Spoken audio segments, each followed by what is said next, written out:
আমরা আজকাল প্রায় প্রতিটি পরিবারেই শুনে থাকি আমার মন ভালো নেই, আমি খুব স্ট্রেসড, আমি আর সামলে উঠতে পারছি না, সংসারের চাপ, বাইরের কাজের চাপ দুই মিলে আমি একেবারে ছাড়খাড় হয়ে যাচ্ছি। দেখুন, মানসিকভাবে আপনি কিভাবে ভালো থাকবেন এটা একান্তই নিজের হাতে, ঠিক আছে? চাপ সবারই আছে কম বেশি, কিন্তু নিজেকে কি করে ভালো রাখবেন সেটা একান্তই নিজের হাতে। অন্য কারোর এই পৃথিবীতে ঠেকা নেই আপনাকে আনন্দে রাখবে বা ভালো রাখবে।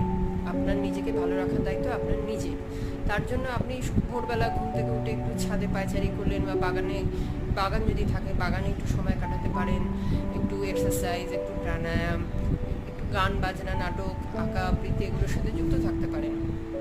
আর তার থেকে সব থেকে বড় বিষয়, বাইরের কাজের চাপটাকে বাইরেই ফেলে আসবেন এবং নেগেটিভিটিকে কখনো আপনার মানে ত্রিসীমানার মধ্যেও আসতে দেবেন না।